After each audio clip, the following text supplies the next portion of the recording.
CIUDAD de México, apro. Desde enero pasado el gobierno de Enrique Peña Nieto acudió una elaborada estrategia electoral basada en la compra masiva de votos, el acondicionamiento de programas sociales y el sabotaje de los contrapoderes institucionales, advirtió el colectivo Acción Ciudadana Contra la pobreza. De acuerdo con la organización, en el primer trimestre del año el gobierno aumentó 71%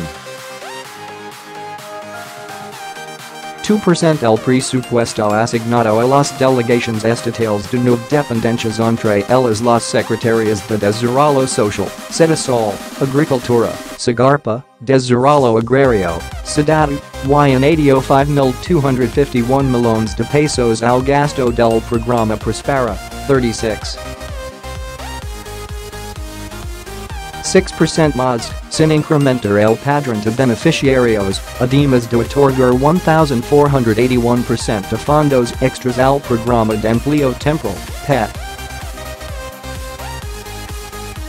La Administración Federal sostuvo desembolsó 38% más para la partida materiales y suministros que pueden regularse a cambio de votos y infló en 48% el gasto en comunicación, ambos con alta discrecionalidad. De manera paralela, recordó en 81% el presupuesto asignado a la observación electoral pasó de 93.6 millones de pesos en 2012 a apenas 18 millones de pesos este año mientras que el controvertido Tribunal Electoral del Poder Judicial de la Federación, TEPJF, falló a favor del PRI para mantener en la capacidad la operación de los programas sociales o permitir la entrega de tarjetas, un método que empleó Peña Nieto en su campaña de 2012. A la fecha, la organización recibió 151 reportes sobre acciones de compra de votos en 25 estados, y si bien el tamaño reducido de la muestra recabada en su portal Democracia sin pobreza y el carácter autorreportado de las denuncias impiden un análisis estadístico, los datos indican que el precio de los votos oscila entre 150 y 1,000 pesos, con un costo promedio de 500 pesos. En el Estado de México, una denuncia incluso reportó una compra de voto por hasta 5,000 pesos, aunque Alberto Sendón Rosales, coordinador del colectivo, precisó que se trató de la captación de un promedio. La compra de votos puede ayudar a conseguir cargos, pero no sirve para combatir la pobreza. Son actos inmorales y ilegales.Aún cuida un mes y medio de campañas, y es justo cuando se va a intensificar, advirtió. El ex-fiscal electoral Santiago Nieto unió al candidato de la coalición Juntos Haremos Historia, Andrés Manuel López Obrador recordó que en los estados con mayor pobreza, como Chiapas o Oaxaca, hasta 60% de la población es beneficiaria de Prospera, por lo que los vocales del programa pueden influir en los comicios, al menos en los locales. El problema está en las casillas rurales, las zonas suburbanas donde la decisión de comer o no comer puede incidir para una familia en vender su voto. No puede haber normalidad democrática en un país donde la mitad de la población vive en condiciones de pobreza y donde se practica la compra de voto y el acondicionamiento de programas sociales, añadió.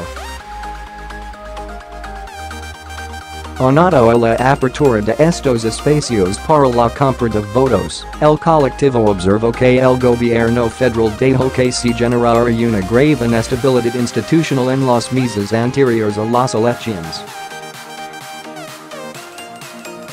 Por ejemplo, actualmente no hay fiscal general, ni fiscal anticorrupción y tampoco magistrados encargados de castigar los actos de corrupción. Durante largos periodos la Fiscalía Especializada para la Atención de Delitos Electorales, FEPED, y la Auditoría Superior de la Federación, ASF, estuvieron descabezadas según el colectivo, tanto los órganos internos de control de la Sedesol como el Instituto Nacional de Transparencia y Acceso a la Información, INAI, están capturados. Al comparar las asignaciones presupuestales otorgadas a algunas direcciones, delegaciones y programas de la Sedesol, CIUDAD y Zagarpa en los primeros trimestres de 2017 y 2018, la coalición encontró irregularidades impactantes. En Oaxaca, Estado de Origen de Evil Pérez Magana, titular de la Sedesol, el presupuesto asignado a la delegación creció en 838. 8% de 18 millones a 170 millones de pesos mientras que en Chiapas el incremento fue de 553. 8%, pero en Campeche el disparo fue todavía más abrupto, 1062%. De manera general, el presupuesto de la Sedesol aumentó 23. 6% a principios de año. En la ciudad, encabezada por Rosario Robles Berlanga desde agosto de 2015, algunas direcciones claves vieron un incremento brutal en sus fondos. El Fideicomiso Fondo Nacional de Habitaciones Populares creció 206. 3%, la Comisión Nacional de Vivienda, CONAVI, recibió 121.9% más, while la Dirección de Comunicación Social obtuvo 153. 9% extra. En la Zagarpa, dirigida por el priista Tamaulipeco Baltasar Hinojosa Ochoa, la Dirección General de Fomento a la Agricultura obtuvo 579. 4% más pasó de 569 millones a 3.867 millones de pesos mientras que la Dirección de Desarrollo de Capacidades y Extensionismo Rural subió 47,737%. El poder del desarrollo social ha sido pervertido, deploró Nieto. Hay que hablar del perfil de los titulares de la Sedesol o la CIUDAD.No puede ser que son operadores políticos en lugar de personas que conozcan las maneras de combatir la pobreza, insistió el ex titular de la FEPED, separado del cargo después de que inició investigaciones sobre los sobornos de Odebrecht y el supuesto desvío de cientos de millones de pesos para financiar las campañas electorales del PRI en 2016. Desde principios de la administración, proceso documento como los sucesivos titulares de la Sedesol y la ciudad utilizarán las dependencias como plataformas políticas o incluso desviarán dinero, con un resultado nulo sobre el combate de la pobreza. La Auditoría Superior de la Federación, ASF, detectó que durante las gestiones de Robles al frente de ambas dependencias se desviaron por lo menos 5.251 millones de pesos destinados a la población más vulnerable del país. Como sus antecesores en la Sedesol, Pérez Magana nombrado por José Antonio Meade Caribrana, ahora candidato del PRI a la presidencia colocó de operadores del PRI en puestos claves de la institución.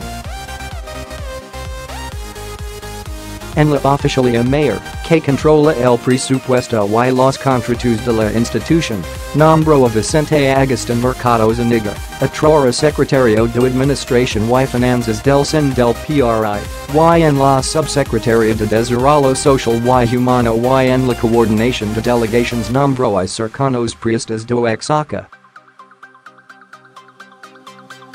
Además de su historial de corrupción en su natal Oaxaca, Pérez Magana se benefició de contratos federales por más de 137 millones de pesos a través de empresas familiares, dos de los cuales le fueron otorgados por Jorge Toledo Luis, quien era su suplente en el Senado, como lo reveló proceso en enero pasado. Al frente de la Sedesol, y pisa la prohibición de realizar actos de entrega masiva de despensas o de programas sociales, Perez Magana continuó operando como político desde principios de año, se reunió en múltiples ocasiones con los promotores de los programas sociales y encabezó actos públicos. El colectivo recordó que muchos de los altos funcionarios de la Sedesol utilizaron la dependencia como trampolín político, mientras candidato a la presidencia. Luis Enrique Miranda Nava, su sucesor, es operador del PRI en Chiapas y candidato a senador, y Paula Hernández, ex-coordinadora de Prospera, es candidata diputada. Ellos no operaron a favor de la superación de la pobreza, pero en otros ámbitos tendrán sus prioridades políticas, lamentó Alberto Sendón Rosales. En todos los niveles la compra de votos, preciso Sendón, es una práctica generalizada en la que también incurren gobiernos estatales y municipales. Entregan lo que tienen a su disposición, dado en algunos estados, el uso discrecional de los programas sociales es todavía más evidente. Según el colectivo, en Chiapas la entidad con mayores tasas de pobreza del país ningún programa social estatal se encontraba en el presupuesto de egresos en 2016. Ninguno tenía un padrón de beneficiarios ni reglas de operación. El Estado de México presentó fallas similares el año previo a las elecciones en las que el priista Alfredo del Mazo Maza distribuyó tarjetas con la promesa de que generarían un ingreso después de su triunfo. Ningún programa reportaba su presupuesto y el 71% no tenía padrón de beneficiarios. En Puebla, durante la administración de Rafael Moreno Valle, 8 de cada 10 programas no dieron a conocer sus presupuestos, y 6 de cada 10 no tenían reglas de operación.